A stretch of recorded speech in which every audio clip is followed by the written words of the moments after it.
Okay, so welcome to session 4 of our book discussion, Making Change Through Nonviolent Action.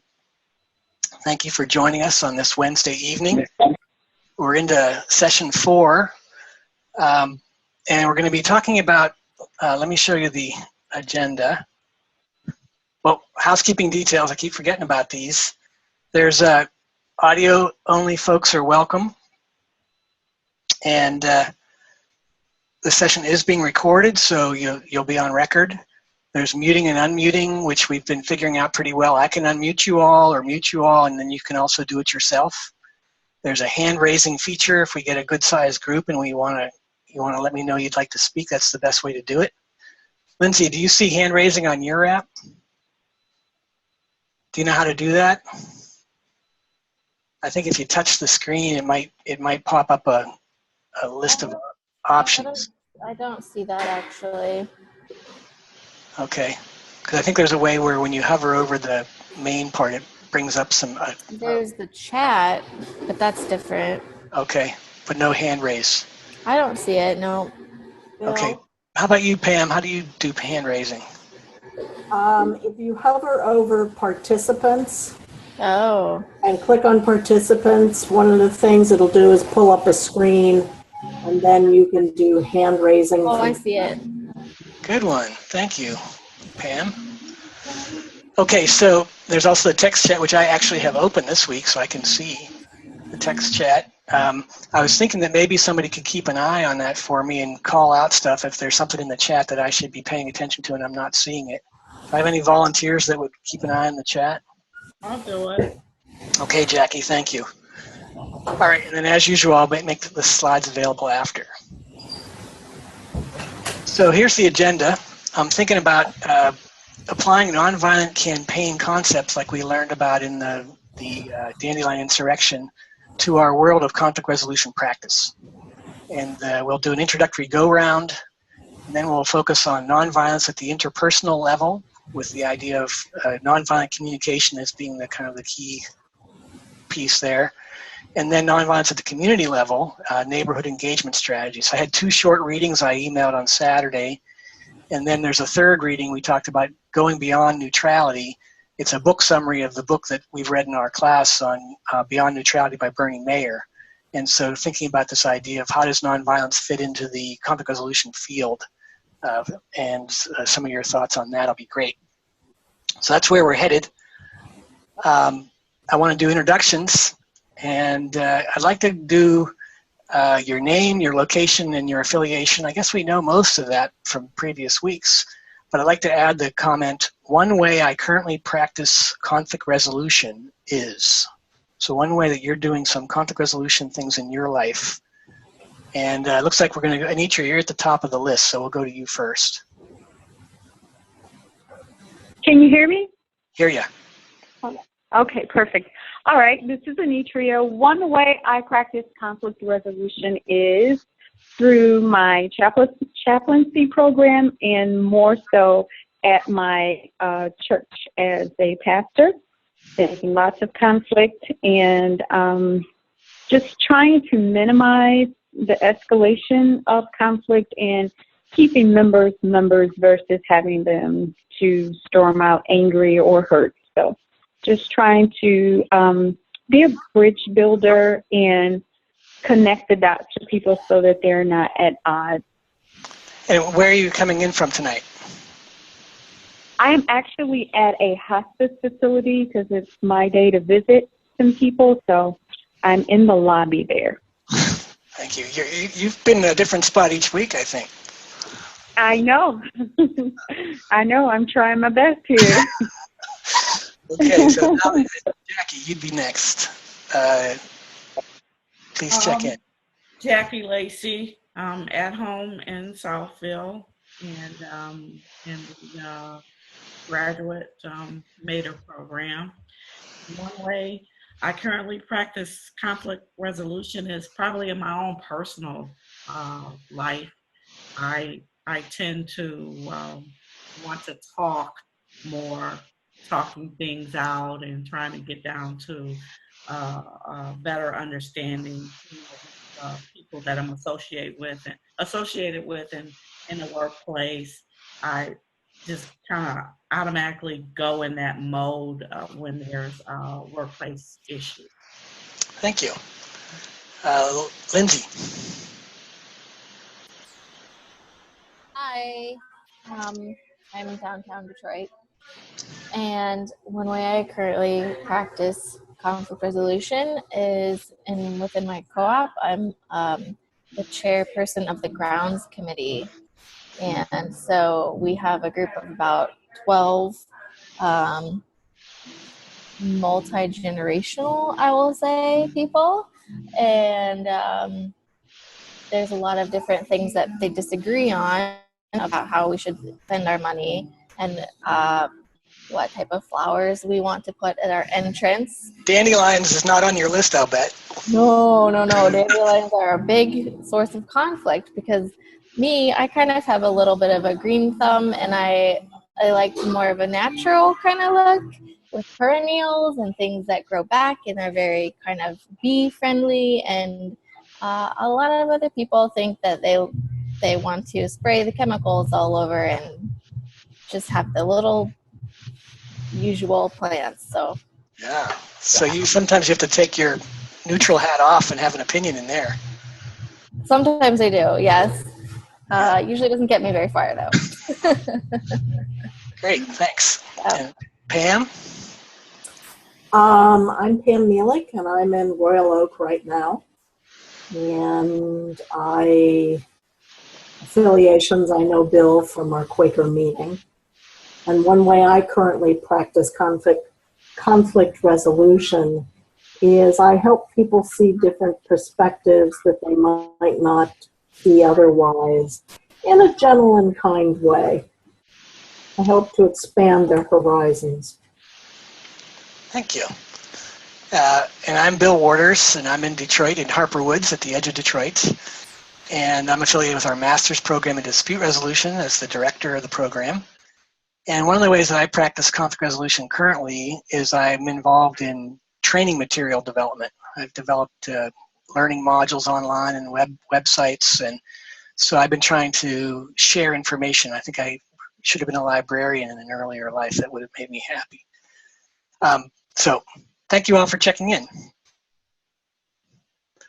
So our first concept or area tonight is this idea of nonviolent communication, NVC as some people call it. And there was a short handout, like an introduction to nonviolent communication that was developed by Doro Kiley. And you can see the image from the cover of it here showing a giraffe and a jackal.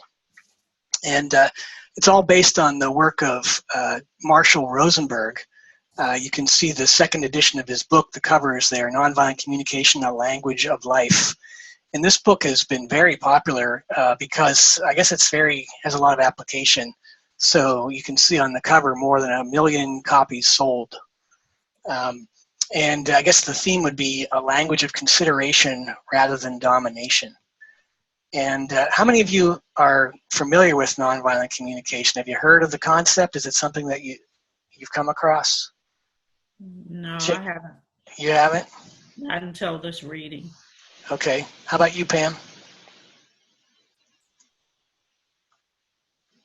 I'm calling on you. Button, her sound's muted. Yeah, she's muted. Yes, I've not only heard of NVC, I've taken the training a couple times. Right, so it's a relatively well-known approach. I thought I'd just mention a couple of the key points that are in that reading.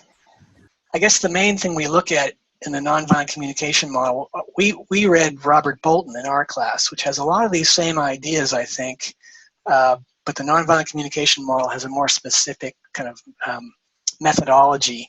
There are 4 components. You're trying to separate these components and be very conscious about how you're using them. So the first one is observation, what we're observing others saying or doing that either makes us feel good or maybe not so good. The feelings that we have when we observe this action. Are we hurt or scared or amused or joyful? Our needs, what needs of ours are connected to the feelings we have identified. So if we're feeling scared, what is the underlying need we're worried that might be not met or damaged or changed somehow? And then the request is what we want from the other person that would make our life better or more wonderful. And they have this idea that this really works well when both sides of the partnership, the person that you're speaking with and yourself, when you're the listener, you're expressing empathy. You're kind of reflecting what they've heard and seen. You're letting them know you've heard their feelings. And then on the other side, there's this idea of honesty, speaking kind of what's going on for you in the moment, how you're feeling. And rather than having what they call demands, which is I must have this, it's a request. Would you be willing to do so-and-so? And so the idea is that we get closer to our true needs. We separate out what we've observed from how we feel about it, and we try to be in the moment with people like that. So, Pam, have you seen this used in any context that you've worked in, or because you were doing some work in prisons? Does it ever come up in that context? We tried using it in the restorative justice program that we were working on, and it had mixed results. We didn't work with it long enough, and it wasn't presented really well. So, yep. Quite honestly, I'm not a fan of NVC because it comes across as awkward, especially if you're, I don't know, I have mixed feelings about it. It's a very structured way of communicating. Yeah. Anybody else seen this in action? I guess if you haven't heard of it, you probably haven't seen it in action. Debbie Apt, one of our graduate students who's now graduated, she was worked for the Canadian Border Services, and she, Lindsay, Yeah. Are you raising your hand? I did. I raised my hand. Excellent. Good job for you. What are you thinking? I not necessarily specifically this model, but it reminds me a lot of marriage counseling. I took premarital counseling classes before our wedding, and it was essentially the same thing. You sit in front of each other and you say what you need to say, and they are supposed to repeat it back to you and add what they then reflect on. So it sounds like it's the same type of, setup. Yeah. Good example. Thank you. Yeah. Yeah, go ahead, Pam. I know some people who on a regular basis took it into the Oregon State Penitentiary. Okay. And worked with NVC. The biggest advantage, it's not the word I'm looking for, but the biggest outcome that they had in working with it, especially for men in prison, is it's the first time that they were given language to identify what they were feeling. Yeah. And that was one of the biggest pieces, is the list of emotions, feelings. It gave them a way to identify what was going on inside. Yep.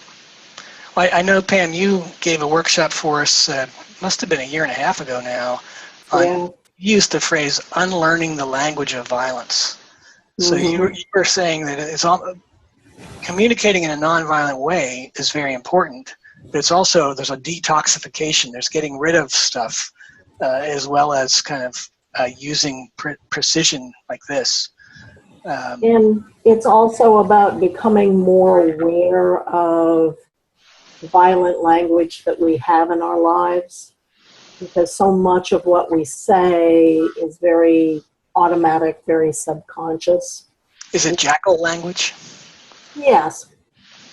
And what NVC does is it makes you more aware. I would agree with that. I think if we look at the imagery, there's the giraffe and the jackal. And they use that, I think, to good effect, where the idea is that the giraffe has a big view of the world around them, very high up, and they're said to have the largest heart of, is it mammals, of earthbound mammals? So it's got a really big heart. Whereas the jackal is low to the ground and is kind of a scavenger, kind of picks off other people's weaknesses. And so they use this idea that when we're hard on ourselves or hard on others, we're often in this kind of sniping jackal mode. And that when we're rising above it and when we're speaking from our big heart, we are doing the giraffe language. And I guess the idea would be we're better off as giraffes than as jackals. So I think it's a nice metaphor, a nice imagery. I like the idea of big hearts. One of the things that nonviolent communication does do is it asks us to be nonviolent with ourselves and how we even talk to ourselves in our head and how we treat ourselves. There's a little picture here of Gandhi connecting compassionately with ourselves, this famous quote, "Let us become the change we seek in the world." And I guess the idea of peace or nonviolence also relates to how you treat yourself. And there's some barriers to this compassion, like we evaluate ourselves when we've been less than perfect. And of course, being perfect is an ongoing project. It's almost impossible. And I would say it is impossible. And so people can be very hard on themselves and erase a whole lot of good stuff by focusing on what didn't work. There's also this concern about shame. When you feel ashamed of something, when your community puts you into a space where you feel ashamed, it's a kind of a self-hatred. There's a lot of shoulding of ourselves. So I should be doing more of this or less of that. There's this idea that we can translate the self-judgment, the things we're saying about ourselves that are judging and harmful, and maybe see that there's an inner demand or another thing that the reason we're judging ourselves is because we're hoping for something, and maybe we can focus on that. The idea of self-forgiveness, translating have-tos to I choose to, and cultivating an awareness of the energy that drives our actions. So I think these are all useful and important concepts. How they're related to nonviolence, I guess, is just this broad notion of love and connection and lack of fear, the things that we heard about in the Dandelion insurrection. Do people have any thoughts on this idea of self-compassion and the place of that in our work? I think it's really important because oftentimes people who do this work are the hardest on themselves. A lot of us do what we call shoulding on ourselves.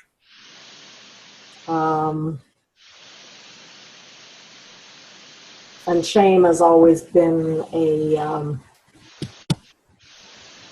kind of a tender subject for me working with inmates because they carry a lot of shame around what they've done, contrary to anything you've seen on TV. Yep. Well, there's this famous book on restorative justice, Crime, Shame, and Reintegration by John Braithwaite, where he talks about the idea that communities can use shame in a way to, when somebody's hurt others or damaged the community, to let them know that it's inappropriate, but then the restorative practice is to reintegrate them, to not stay in the shame, but to be, earn your way back, make things right and be part of the community rather than being outside it. And so the question about shame is a really big, broad topic, but I think you're right, especially if you're in prison, you have a lot of time to think about it too. So I'm guessing in religious, and the idea of forgiveness is really important in many religions, but it's often about forgiving the other and less about forgiving ourselves. So what do you say to that, Anitria? I just muted myself back in. I totally agree with that. I totally agree with that whole paragraph that you just said. I don't think there's anything I can add to it. Forgiveness is Go important. ahead. Absolutely. Absolutely. Because without that part of it, you kind of stunt your growth and your ability to kind of reach out. You're like stuck. So it's very necessary. Thank you. Okay, so the other piece I want to talk about was there was a reading, Defense on the Street, Stepping into Conflict. This was written by George Lakey.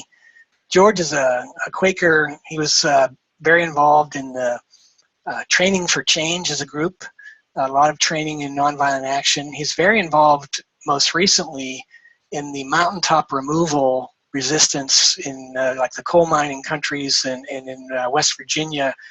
There was a Quaker Earth Action group wanted to support the end of tearing the tops off mountains in these communities. And they did a variety of actions working with local communities, and they also did work protesting at the banks. PNC Bank was the big bank in the region that was supporting the funding of these mountaintop removal. To get the inexpensive coal, they would tear up whole valleys, take the tops off mountains.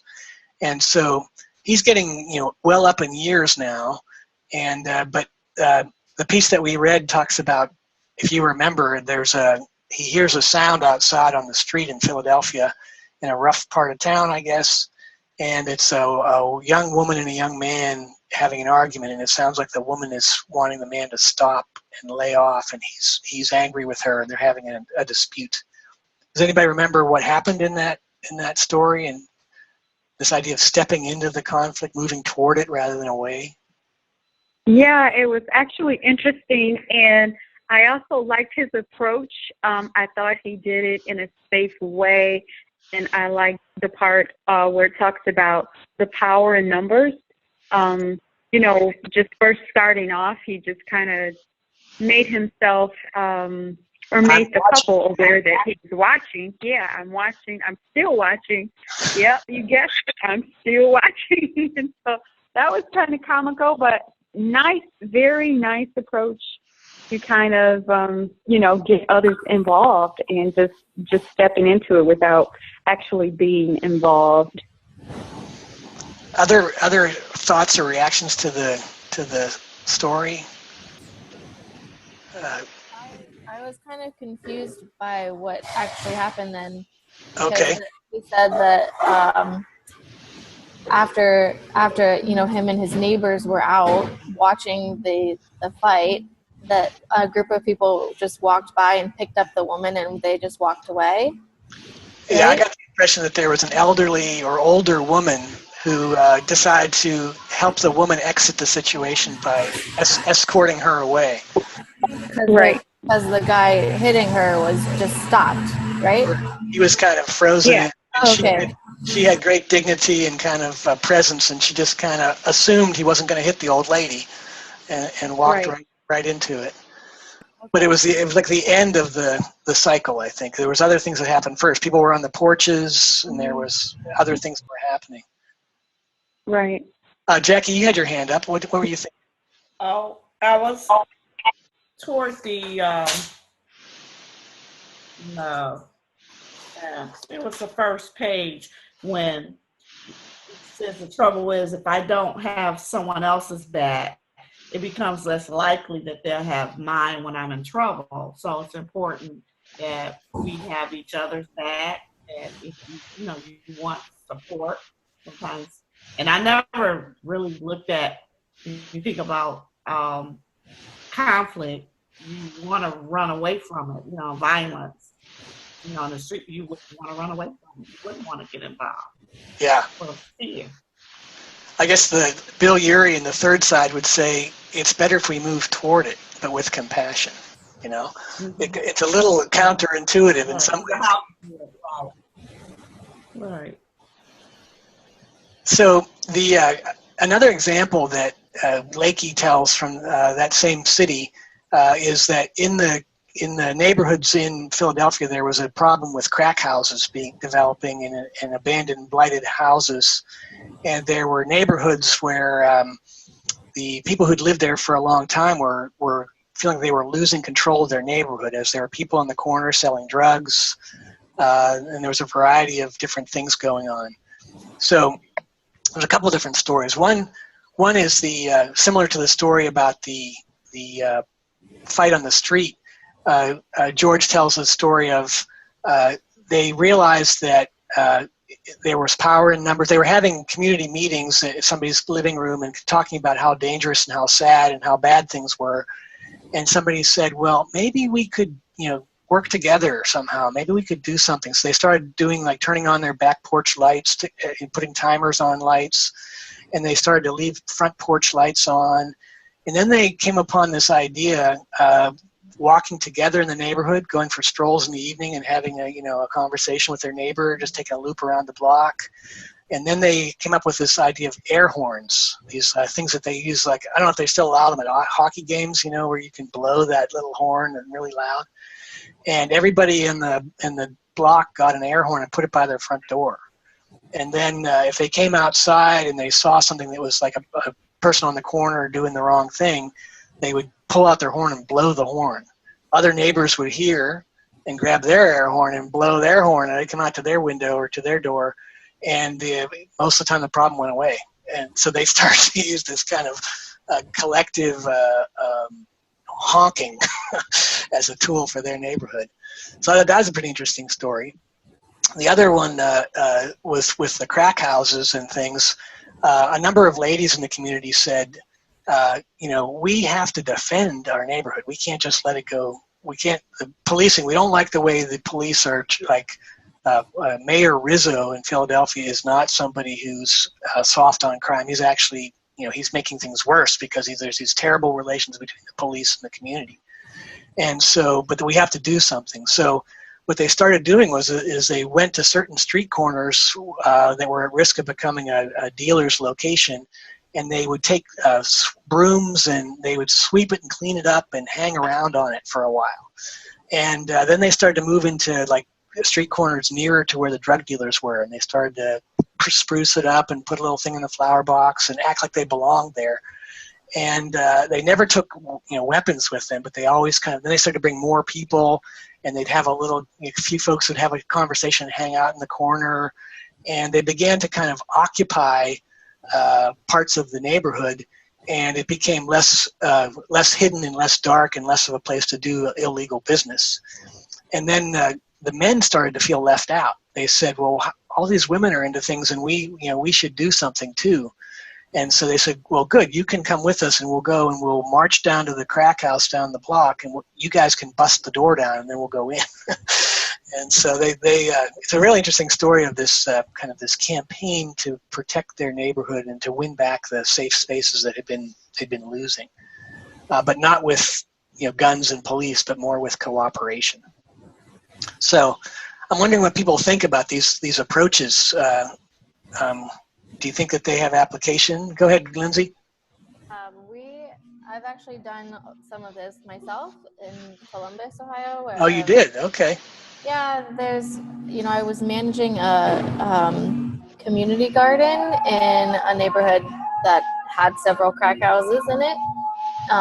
And we gathered with all the members the community groups, who were active, and we planted daffodils and things like that in front of the houses, and boarded up the windows and painted fake windows on them with, a white border and a black, so it looked like there was a window, just no light on. Okay. And it seemed to really be effective. Just when someone's walking down the street, if they're not paying attention to what's going on, if they're just kind of, making a drug deal or something, and they see flowers, they're going to keep going to the next one that doesn't have any flowers, or to the grass that's overgrown, So yeah, this article was right at home for me. Interesting. Pam, you've got your hand up. Go ahead. I lived in Portland, Oregon for about 5 years, and the neighborhood that I moved into was kind of an interesting neighborhood. I ran the police statistics one day, and the 15 blocks that I lived in, we had the most police calls in the area. Yuck. And I lived near 82nd, and it was a known area for a lot of prostitution.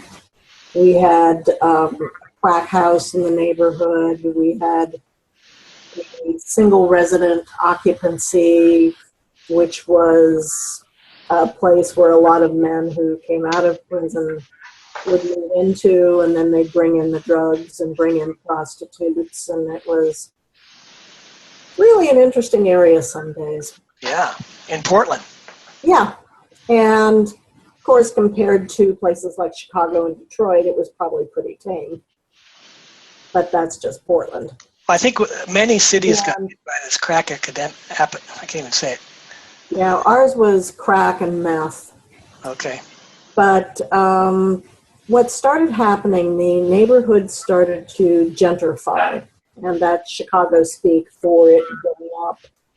And part of it is that I walked my dogs every day, and I would talk to people. And people got to know me and my dogs because we walked at least 3 times a day. Right. And there were instances where I would go out with my dogs, and I would not necessarily quietly, I would get into it with people who were doing things in the neighborhood. And I had one guy and a woman who the guy was fighting with another woman, and I stood there and watched. And he wanted to know what I was looking at, and I said, I'm watching you. He said the same Go thing. back in the house, and I said, this is my neighborhood, and I don't have to, in much stronger language than what I'm using now. Okay. And the woman he was with kind of pulled on him and said, let's go. So part of what Lakey does is a kind of an active listening. And there was no one on the street. It was 5 a.m. when I did this. Yeah. But it's the fact that somebody's watching, that they are making noise, that it has potential to get other people involved. And that's part of rebuilding the community. Well, doesn't Lakey would say that if we all hide behind the shades and just peek around the shades and don't come out because we're afraid, it gets worse, right? As there's less and less people out on the street and they're all hiding. He said that that's actually the wrong direction. When we're together and connected, there's more, you know. The first couple months I was living there, a man was walking down the street with his cell phone, and you could hear him for several houses down, and he was going to F this, F that, and F somebody else up. And you could hear him yelling this kind of several houses down, working his way toward mine. So I just simply walked out into my parking lot, kind of looked at him. He turned around and walked back in the other direction, and there was less effing of things. Yeah. So sometimes it's just being present. Well, I like what the woman said in the story. She says, we don't treat our women that way here. We don't treat our women that way here, is I think the way she phrased it. The idea that in this community, you know, women are respected. It's not that you're a bad person, but maybe you don't know how it works around here. You know, around here we treat our people kindly. I remember when I was a young man, I was in Vermont. I'd gone to the Social Ecology Summer Institute in Vermont. And I was walking in a not at the school, but in town, and I spit on the ground. And somebody from a front porch said, we don't spit on the ground here. I was like, oh, really? But they were like saying, you know, show some respect, you know. So I guess I was spitting on their grass or on their, well, I don't know. But it was not the way we do things around here. You know? And in my neighborhood, it was dogs. Okay, right. Get away with just about anything, but if you heard a dog, that was it. Okay, or if you didn't pick up your dog poop, it could be a problem. So I want to talk a bit more about some of the ideas that he's brought forward. One of the things I like about him is that he's got long years of experience in the field, and he's kind of an analytical mind. So he likes to kind of talk about categories or structures. And so he says that he sees 3 different applications of nonviolent action that have different jobs to do, different purposes. One is social change, one is social defense, and the last one is third-party nonviolent intervention, where you are. So the first one,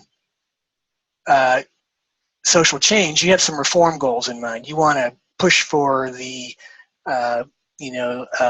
money out of politics, like the Democracy Spring is doing, where the social defense is we're trying to defend our mountaintop from removal, from it being torn off by the coal companies, or we're trying to defend our neighborhood from the drug dealers. So it's defending. We're trying to protect something that's dear to us. We're trying to prevent that old tree from being chopped down by the developer who wants to put in a road.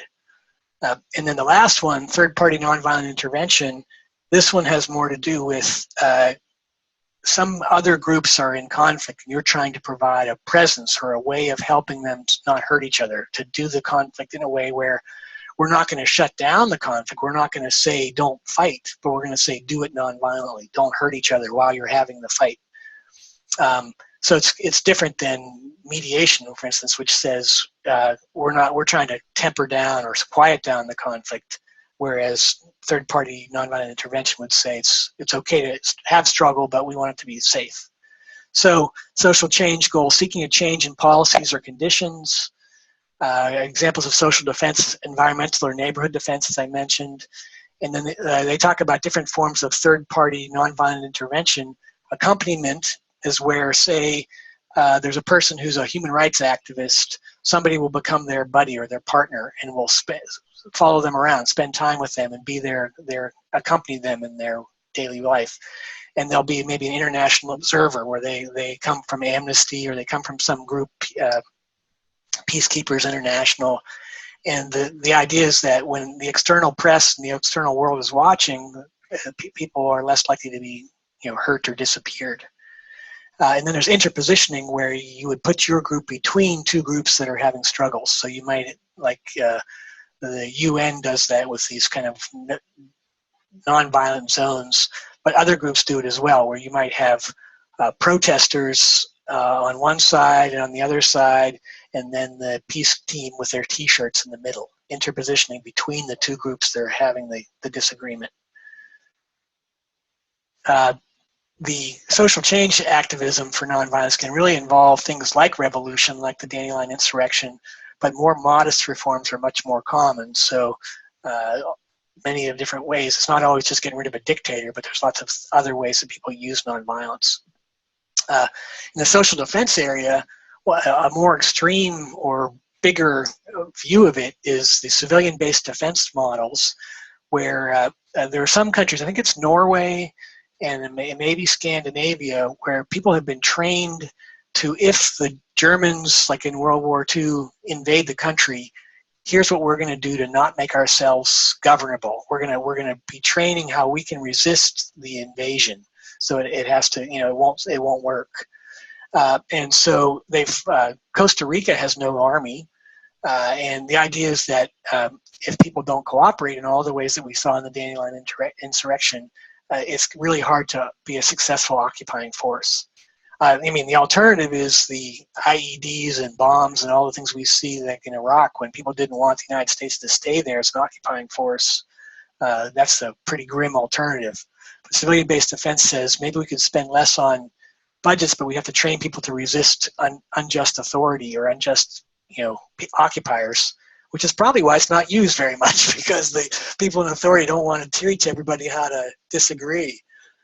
And then the third-party nonviolent intervention, there's also the idea of monitoring and social presence. So I think, Pam, your example of your presence in the neighborhood, just being out with your dog, is a form of presence.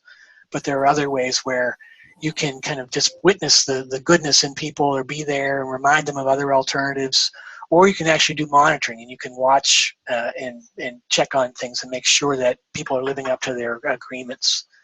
So 3 different forms. Can you think of any examples from the Dandelion insurrection that would fit into these buckets?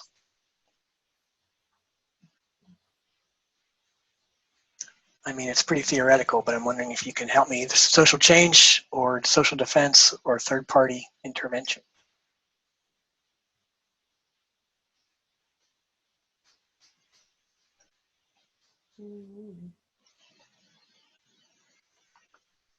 I mean, social change is the big one. They wanted to, they were also protecting things like their right to cross the border, to go to their wedding, I think. And then the third party nonviolent intervention, maybe we saw some of that with the churches getting involved. I'm just thinking out loud here, but there's some different ways. Well, I think some of the social defense was when they also gathered the suburbs and decided they weren't moving. Right. Good. Okay, so moving beyond neutrality. Pam, have you read this book? No. Because the other folks on the call have. We had Bernie Mayer speak in our class and on his more recent work on the kind of the paradoxes of conflict. But the piece I distributed is kind of a book review of his book by somebody, Chip Hauser, who has a slightly different background. Chip comes from a political science background, and he's more concerned about kind of international relations and peacemaking. And Chip was involved with Search for Common Ground, which has done a wide range of things that have to do with things like, they do like a Sesame Street in maybe 12 different countries that has characters that teach stories about nonviolence. They do a very popular soap opera where they do, well, I guess you'd call it a soap opera. It's a social drama TV show or radio show that usually involves a soccer team that has a diverse cast of characters. So they have to play as a team, but they have different beliefs and different religions, or some of them may be from one ethnic group and another from a different ethnic. There might be a girl on the team or some women on the team, and they have these dramas that tell stories of the players, their daughters gotten pregnant, or somebody wants to marry but they're not allowed because of religion. And so Search for Common Ground has done a lot of interesting things that are not mediation. They're not staying neutral. They have an opinion and they act on it. So I guess the idea is that we as conflict resolution people, if we were to move beyond being neutral, what are some of the ways that nonviolence might, the concepts from our nonviolent change readings from the handbook and from the Dandelion insurrection might we be wanting to adopt? People have any thoughts on this about what nonviolent ideas are ripe for the picking for conflict resolution people? Yeah, I do. One of the quotes that is from the first reading of the one with the from your heart, something from your heart. Okay. It says, "To be brave isn't necessary. It's necessary to be scared. When you're frightened and do something anyway, that's courage." To me, it's like that applies to the concepts in Beyond Neutrality, because to take your neutrality one step further and slightly advocate if you're needed to, or level the playing fields or something like that, you have to step up and you have to do it, and you can't just sit on the sidelines. And so being brave, even if you're not that comfortable in that situation, you have to do it. So yeah, I think it also there's stay connected is another theme from the Dandelion insurrection. And I think that neutrality is almost saying we're going to be unconnected to either side. We're going to try to stay in this space of distance from people. And I think maybe nonviolence is saying we want to be connected to a range of sides, to many of the parties involved in this thing. So that's another place where I would connect it. Anybody else have ideas on this? I have a diagram on the next one that can give us some more ideas, but I'm interested in your thoughts. Jackie, go ahead. I see a hand up. Just, I was going to say advocacy, and even in, in mediation, sometimes that you may have to become an advocate.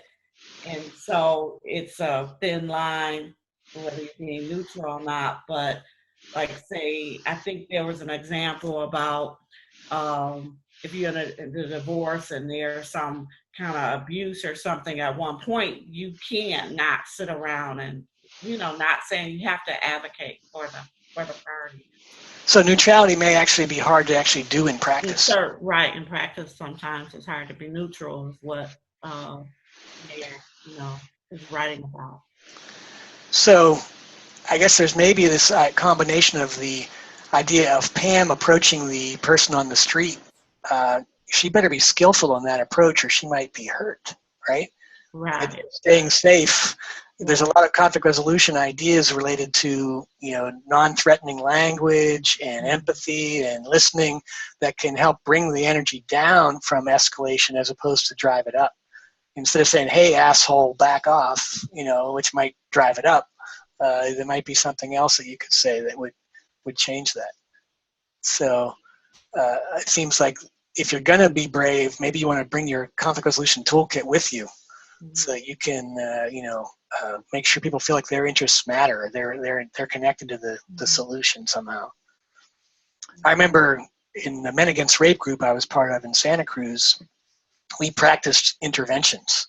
So this idea of the boy, the young man, and the young woman having a fight on the street, we did like role plays and practiced different ways that we might intervene. Distraction. Oftentimes, if you have two people, one can distract the person that's the aggressor, say, hey, do you got the time, or could you help me out? I got a problem with my tire. And then the other person swoops in and helps the potential victim move away from the scene. So one calling attention away and the other helping the person move away. But, gender relations and power, there's a lot of stuff that's involved in that requires, courage, but also understanding culture, and there's a lot of things in there. Let me show you this diagram. This is from the Turning the Tide. It's a Quaker group in the UK, and they produce a variety of nice materials related to teaching about nonviolence. And they have I have the link there at the top. I can share it later in the slides. But it's a handout that talks about that nonviolence has actually got a lot of branches and different parts of things going on. And so I wondered, the idea is you start at the bottom of the tree, and there are certain things like the roots, certain things that nurture nonviolence. And then there is this notion about making a commitment to nonviolence. And then there are developing certain skills or qualities, personal things that you do. And then there are different branches that you can go out on depending on kind of some of your goals. You might be working for justice, building a society you want, campaigning, doing political activities. You might be focusing on alternatives to war, on pacifism. You might be a conscientious objector, not supporting war. You might be focused on civilian-based defense. Or you might be going on the conflict resolution branch where you might have different tactics if there's equal power or if there's unequal power. So if there's unequal power and the little guy's getting a raw deal, maybe you help them organize for nonviolent action. But if it's equal, maybe you do mediation or you support negotiation. So I'm interested in your thoughts on this tree and kind of where you might find yourself on this tree, or what part of the tree attracts you more than others. What do you think, if there are things that we would want to add to this tree or change its configuration? I'm interested in your thoughts.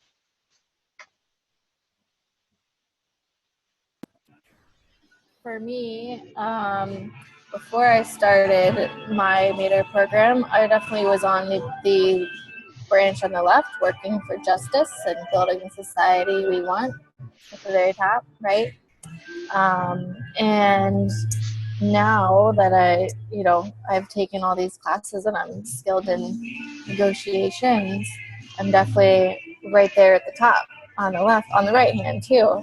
So it's kind of, I really like this because I can see myself now doing all of them. I hope you never get drafted to war. Oh, well, I don't plan on that. Yeah. Maybe not that one. But no, So yeah, and do you think branching the two, building the society we want together with conflict resolution and equal power and things like that. Yeah. Thank you. Yeah. Other thoughts? I see myself work for justice.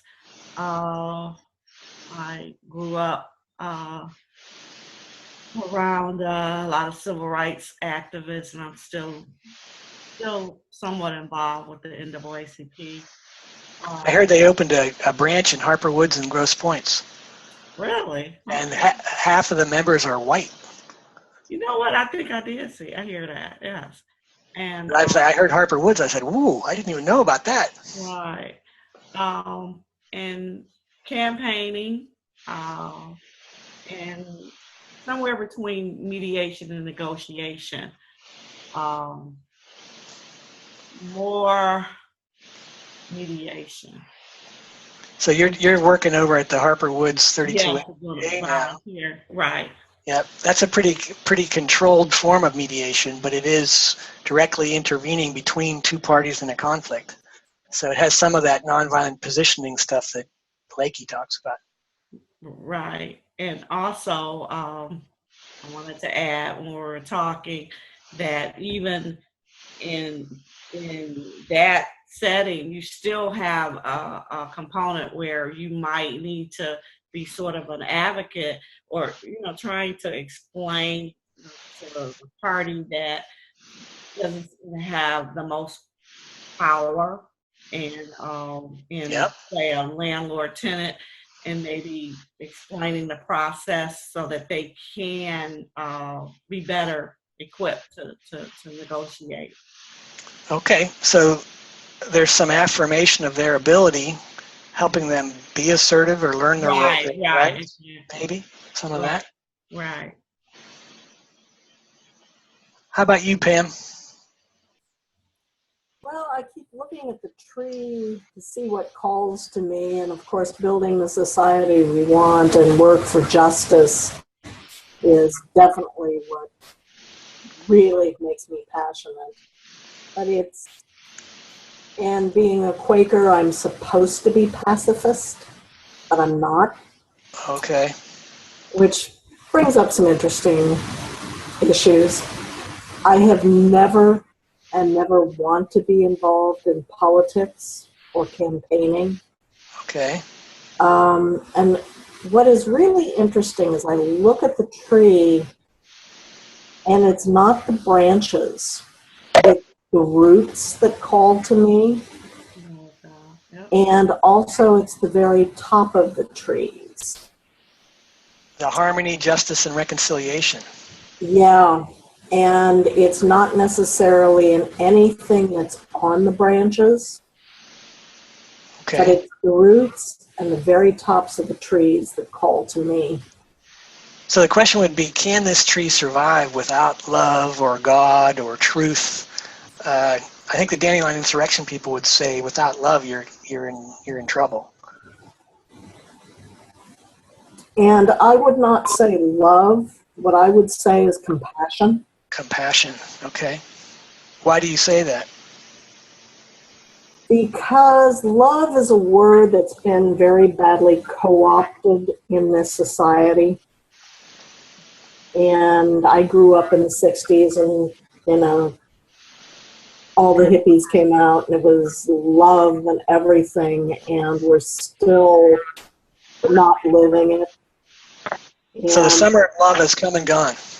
Well, it hasn't come and gone. It's a word we're not ready to use yet. Yeah, but compassion has some of the same values in it. Yeah. I want to say something about that. Go ahead, Anitra. If I could.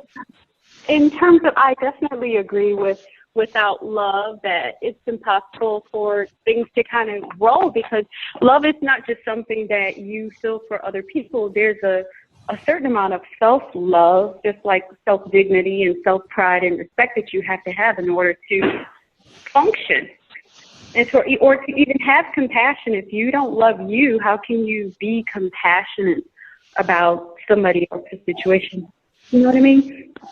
So maybe it's important, but how we talk about it may be easier for some people to hear if you use different words. But the idea, Yeah. I think the other thing that this brings, Defining it. the thing that comes up for me is last week we talked about the different ideologies of nonviolence, where there is the pragmatists that say it's not about ethics or spirituality or my beliefs as my religion. It's about practicality and effectiveness. And those pragmatists would probably say you don't really have to have a spiritual root to use nonviolence, for good. But others, if you don't have it, you're missing the power. No, I agree that you don't have to have spirituality to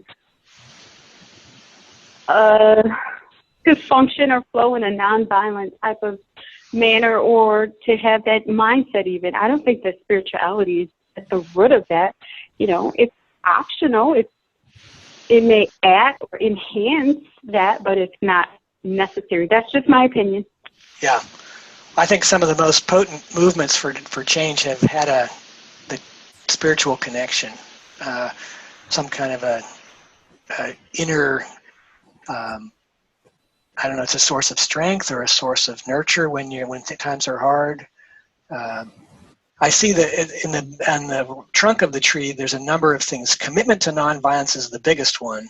Refusal to harm, absolute respect, caring for everyone, and then this idea of a certain key things: listening, communication, affirmation, assertiveness, all matter. But many of us, I don't know, like Pam, you said you would not call yourself a pacifist. You're not ready to commit to never taking up arms. I think many people feel that same way, that it's hard to be an absolute, like I think we all talk about self-defense as being a very important thing. When I say I'm not a pacifist, I won't pick up a gun and kill another person. If I ever shot anybody, it would be totally, completely by accident. Okay. When I say I'm not a pacifist, one of the things I struggle with is the understanding, having looked at genocide and some of the other things that go on in the world, that we are still not a society, any place in the world, that we can just say, we know you will self-correct. And I believe in boundaries. And unfortunately, right now, the way we enforce boundaries is through weapons and armies. Yeah. My goal is to, as we say, take away the occasion for all wars. Right. Yep. And that means we don't need the armies. Yep. In our reading on the third side with William Ury, one of the roles is the peacekeeper, which when parties are about to hurt each other, stepping in between and stopping the violence. There's other things may be needed, but the idea of actually having enough strength to stop the one group hurting another is important. And I think you're pointing at some of those concerns around the world, where if Boko Haram is kidnapping girls in a school, and maybe there needs to be a force that prevents them from doing that. For now. Yeah. Okay. Well, I think this is a nice little tree. I don't know. Are there things you would want to add to the tree that are not there? Are there branches maybe that we're not thinking about?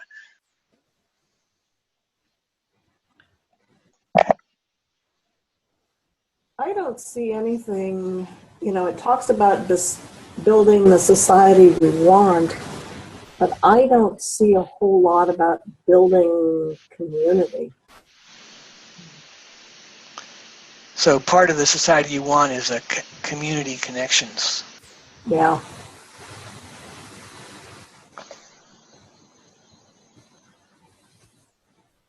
I think, I don't know, does like gun control fit in here somewhere? Would that be under conventional political activity, or where does that go? But I think that the idea of reducing the weapons of destruction is important, I think. I've always been interested in the anti-nuclear weapons movements, for instance. Okay, thank you for that. So I want to talk about our final session, where I'm hoping to go with our last meeting on Wednesday the 27th.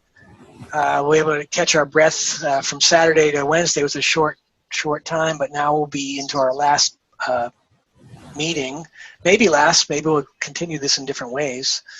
But what I want to focus on is the Meta Center. It's a project, Meta Center for Nonviolence. It's based in California. It's developed by Michael Nagler. Michael was a professor at Berkeley, taught in their Peace Studies program. And he was, when I taught my first class on conflict resolution in 1984, I used his textbook, America Without Violence. So I've been following Michael's work over the years.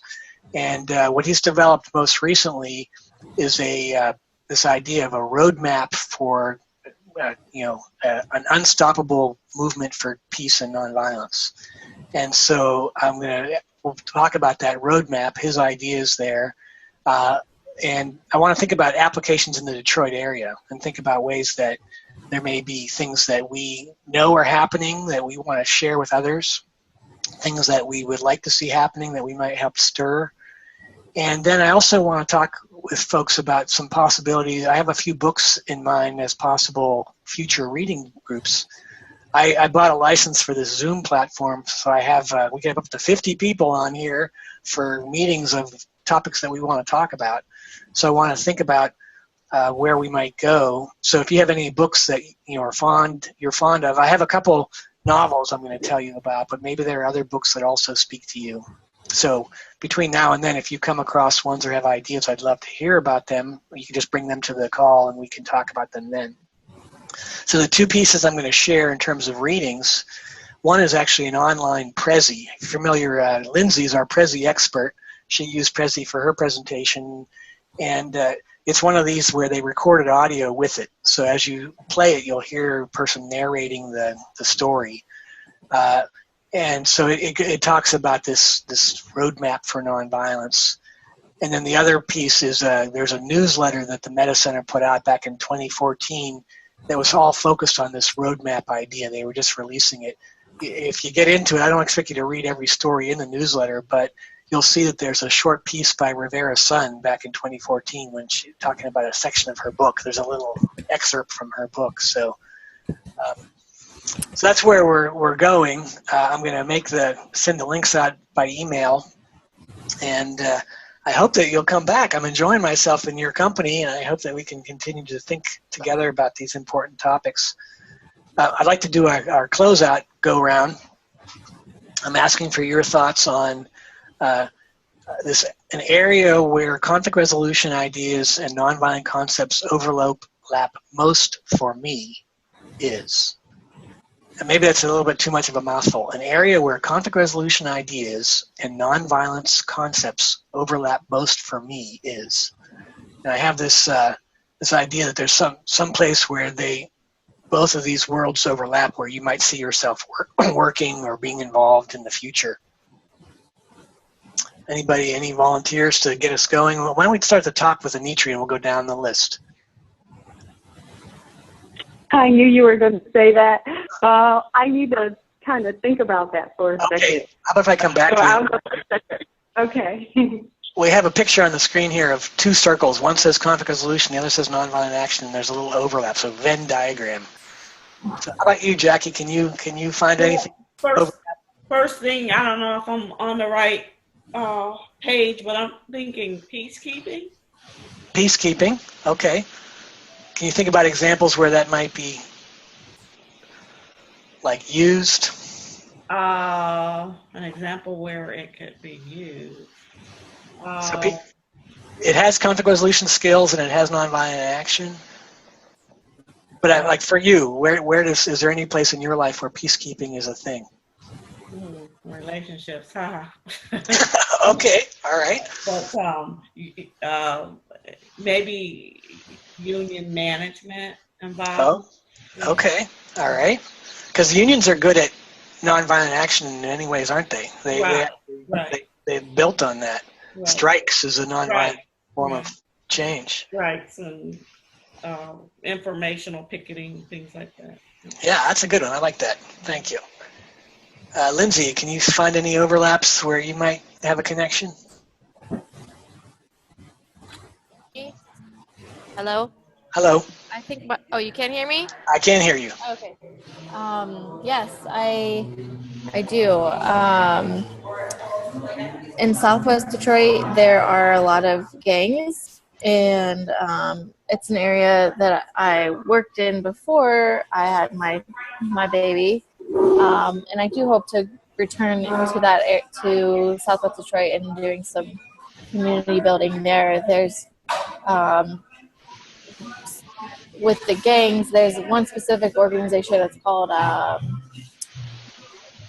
Detroit Hispanic Development Collaboration or something like that. Okay. But sorry, the name's important, but I can't remember what it is right now.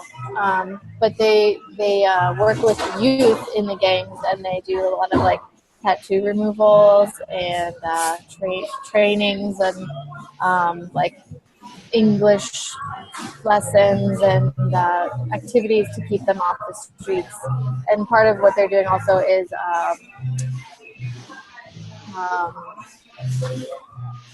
sorry, my brain is tired. It's my bedtime. Yeah. Called restorative justice. They do a lot of restorative justice.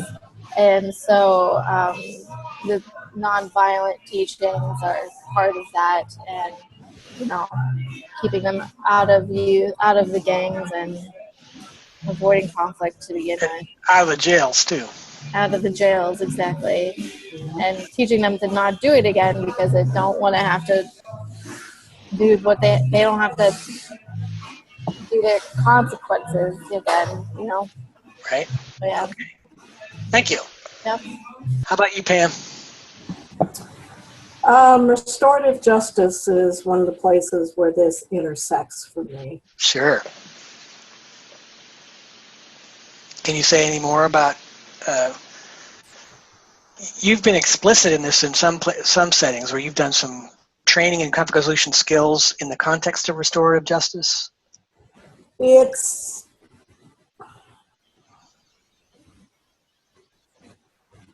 I don't know that it's so much training is that it's facilitating. Okay, all right. And that is, in its own way, a conflict resolution skills. So being a circle keeper. Yeah. Also, when you're working a lot with inmates, it's holding the space for them that they can get through it.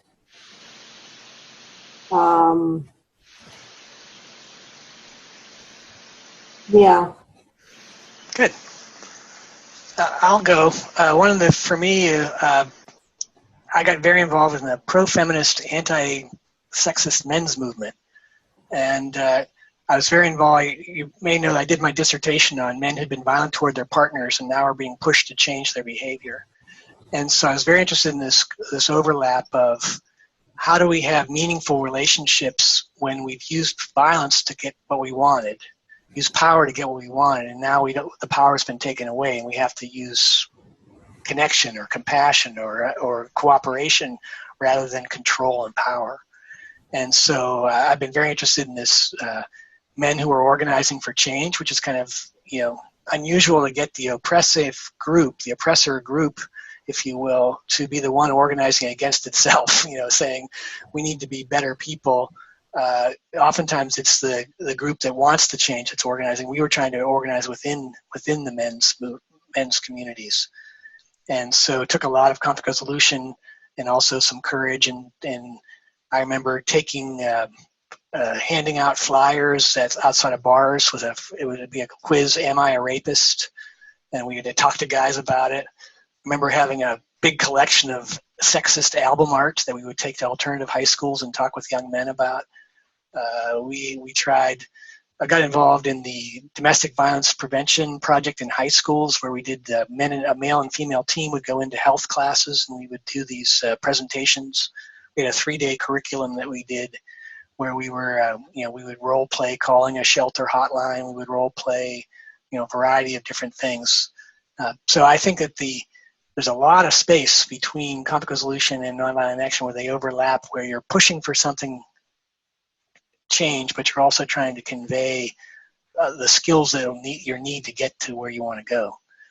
Pam is familiar with the Alternatives to Violence program in prisons, which I was involved with, AVP, and they do a lot of work on promoting the idea of connection, communication, and conflict resolution to build a community within a prison that is, it's a subculture of nonviolence that can grow over time, and that's what we want outside too, right? As a nonviolent community that grows over time.